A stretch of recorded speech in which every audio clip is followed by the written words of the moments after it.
नमस्कार स्टूडेंट्स। तो आज हम शुरू करने जा रहे हैं डी फार्मा फर्स्ट ईयर में फार्मास्यूटिक्स का चैप्टर 7 और इस चैप्टर का नाम है नोवेल ड्रग डिलीवरी सिस्टम्स। देखिए, इस पूरे सेशन में हम इसके इंट्रोडक्शन, क्लासिफिकेशन, इसके क्या फ़ायदे हैं और क्या-क्या चुनौतियां हैं, इन सब को एक-एक करके बहुत आराम से विस्तार से समझेंगे। ये एक बहुत ही ज़रूरी और स्कोरिंग टॉपिक भी है, तो चलिए इसको ध्यान से समझते हैं। तो आज की इस क्लास का एजेंडा क्या रहेगा, हम क्या क्या कवर करने वाले हैं। सबसे पहले हम समझेंगे कि NDDS आखिर है क्या, व्हाट इज NDDS। फिर हम देखेंगे इसका क्लासिफिकेशन, मोड के आधार पर और रूट के आधार पर। इसके बाद हम बात करेंगे NDDS के फायदों की, यानी इसके एडवांटेजेस क्या क्या हैं। और आखिर में हम इसके डिसएडवांटेजेस और चैलेंजेस पर भी नजर डालेंगे। तो चलिए अपने पहले टॉपिक से शुरुआत करते हैं, व्हाट इज़ NDDS। यहाँ हम इसकी जो बिल्कुल बुनियादी बातें हैं उनको समझेंगे कि आखिर ये नोवेल ड्रग डिलीवरी सिस्टम होता क्या है और हमें इसकी ज़रूरत ही क्यों पड़ी। ठीक है, तो अब हम NDDS का एक इंट्रोडक्शन देखते हैं। पहला पॉइंट पढ़ते हैं।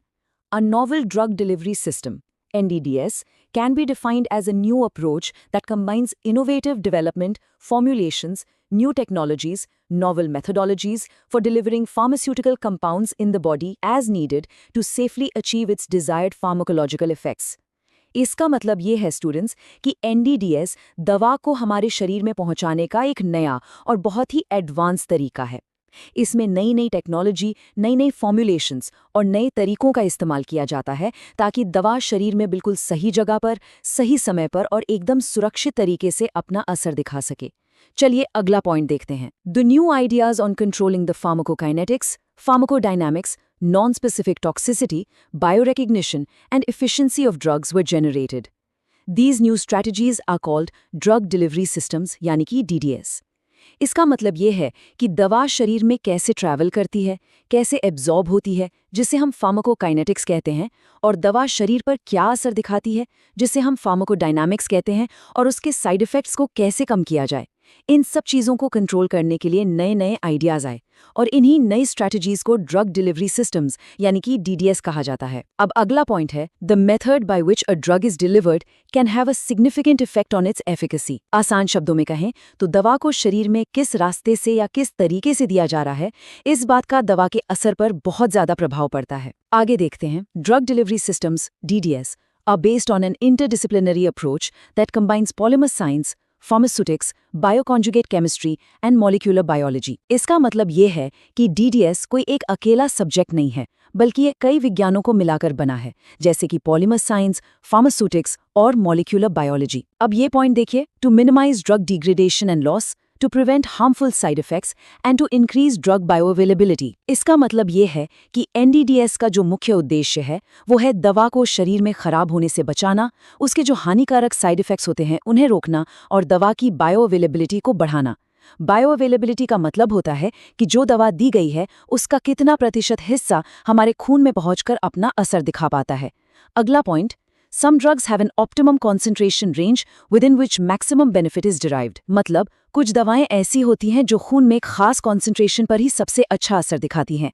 अगर कॉन्सेंट्रेशन उस रेंज से कम हो जाए तो दवा बेअसर रहती है और अगर ज्यादा हो जाए तो जहरीली भी हो सकती है। और आखिर में, on the other hand, the very slow progress in the efficacy of the treatment of severe disease has suggested a growing need for a multidisciplinary approach. इसका मतलब ये है कि जो गंभीर बीमारियां हैं उनके इलाज में जो धीमी प्रगति हो रही थी, उससे ये महसूस हुआ कि हमें एक ऐसे एडवांस्ड तरीके की जरूरत है जो दवा को सीधे बीमार टिश्यू तक पहुंचा सके। अब स्लाइड के दाईं ओर देखिए, एक बॉक्स है, गोल ऑफ NDDS। इसके 3 मुख्य लक्ष्य हैं। पहला, मिनिमाइज डिग्रेडेशन एंड लॉस, यानी दवा को खराब होने या बर्बाद होने से बचाना। दूसरा, प्रिवेंट हार्मफुल साइड इफेक्ट्स, यानी हानिकारक दुष्प्रभावों को रोकना।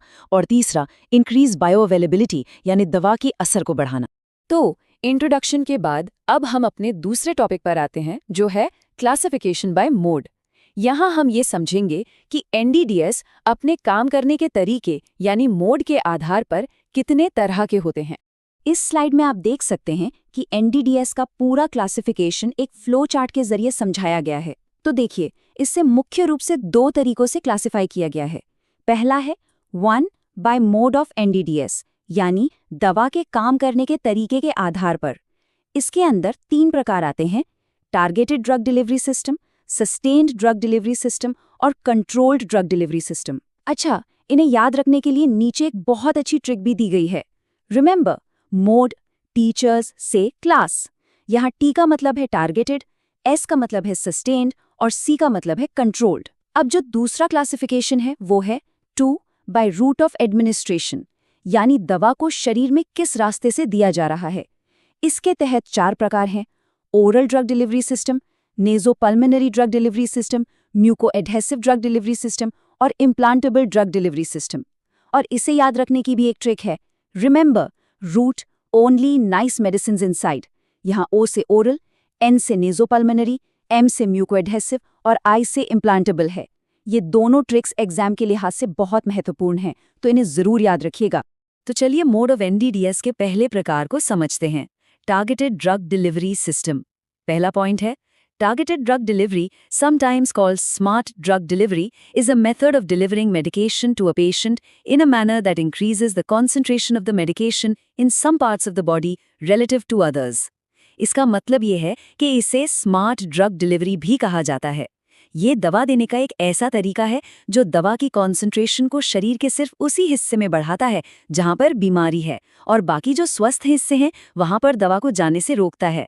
बिल्कुल एक मिसाइल की तरह जो सिर्फ अपने टारगेट पर जाकर ही लगती है। अगला पॉइंट है बाय राउट ऑफ इम्प्लांट, यानी इसे इम्प्लांट के जरिए भी शरीर में पहुंचाया जा सकता है। इसके एग्जाम्पल्स हैं liposomes conjugated with antibodies and nanoparticles functionalized for specific cell types. जैसे कि लाइपोसोम और नैनोपार्टिकल्स जिन्हें खास तौर पर ऐसा बनाया जाता है कि वो सिर्फ बीमार सेल्स को पहचानकर उन्हीं से जाकर जुड़ते हैं। अब आप स्लाइड में दिए गए डायग्राम को देखिए। इसमें कुछ हेल्दी सेल्स हैं और एक टारगेट सेल है। जो ड्रग पार्टिकल है उसे एक चाबी की तरह डिजाइन किया गया है जो सिर्फ टारगेट सेल रूपी ताले को ही खोलता है और स्वस्थ कोशिकाओं पर इसका कोई असर नहीं होता। अब दूसरा प्रकार है sustain release drug delivery system.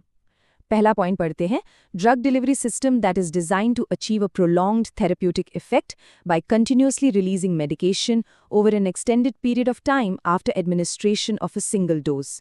इसका मतलब ये हुआ कि ये एक ऐसा सिस्टम है जिसे एक बार लेने पर ये दवा को धीरे धीरे और लगातार एक लंबे समय तक रिलीज करता रहता है ताकि दवा का असर बहुत देर तक बना रहे, बार बार दवा लेने की जरूरत ना पड़े।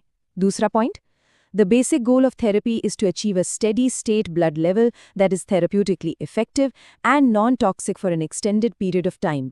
तो इसका मुख्य लक्ष्य खून में दवा का एक ऐसा स्थिर लेवल बनाए रखना है जो असरदार भी हो और साथ ही साथ जहरीला भी ना हो। इसके एग्जाम्पल्स हैं tablets with specific coatings and some injectable formulations. इसके उदाहरण हैं जैसे कुछ गोलियां जिन पर स्पेशल कोटिंग होती है या कुछ खास तरह के इंजेक्शंस। अब नीचे दिए गए ग्राफ पर खास ध्यान दीजिए।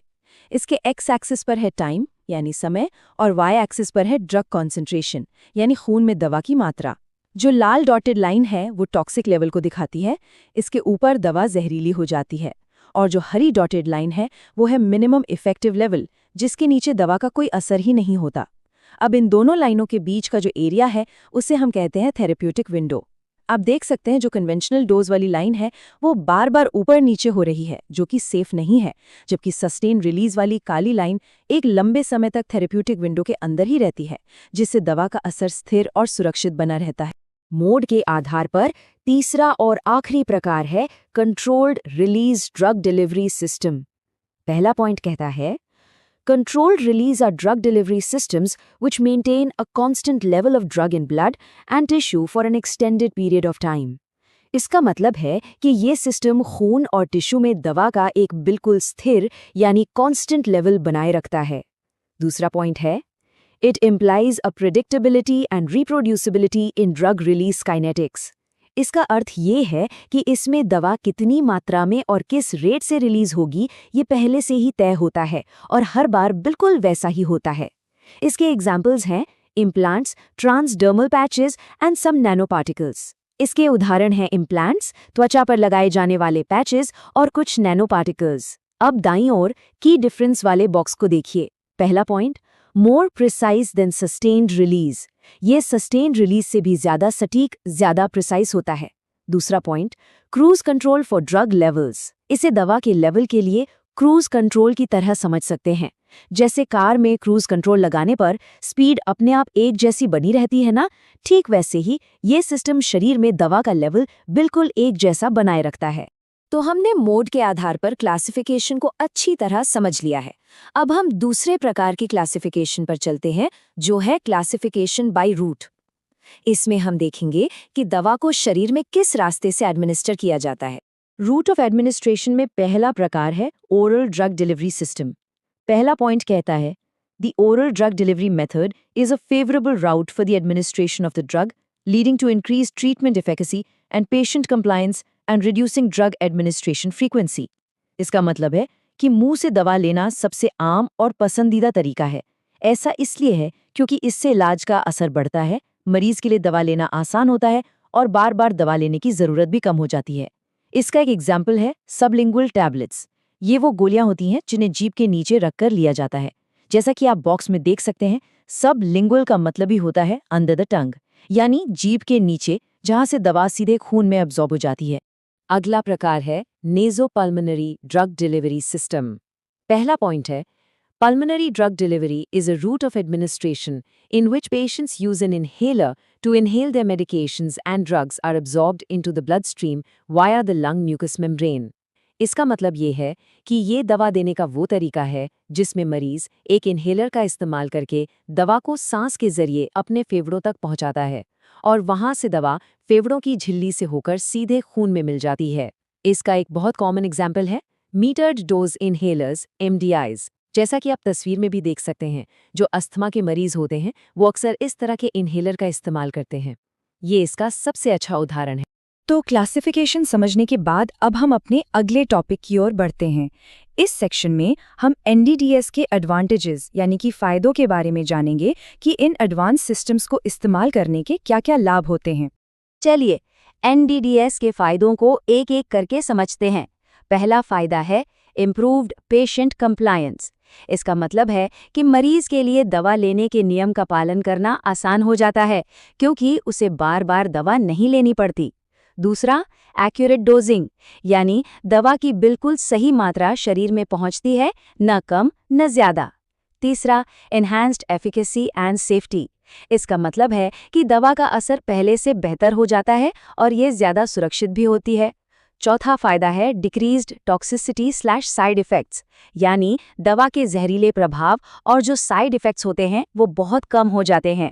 पांचवा, controlled delivery bye maintaining desired drug concentration and controlled rate, यानी ये सिस्टम दवा की कॉन्सेंट्रेशन और रिलीज होने की दर को कंट्रोल करता है जिससे मनचाहा असर मिलता है। छठा फायदा, beneficial to patients with improved comfort and standard of living. इसका अर्थ है कि मरीजों को इलाज के दौरान ज्यादा आराम मिलता है और उनके जीवन की गुणवत्ता भी बेहतर होती है। और सातवां और आखिरी फायदा है reduction in drug accumulation with chronic therapy, यानी जब इलाज लंबे समय तक चलता है तो दवा शरीर में जमा नहीं होती, जिससे भविष्य में होने वाले नुकसान का खतरा कम हो जाता है। देखिए, हर टेक्नोलॉजी के फायदों के साथ साथ कुछ नुकसान और चुनौतियां भी होती हैं। तो अब हम NDDS के कुछ डिसएडवांटेजेस और चैलेंजेस पर भी नजर डालेंगे, यानी वो कौन सी बाधाएं और कमियां हैं जो इस फील्ड में मौजूद हैं।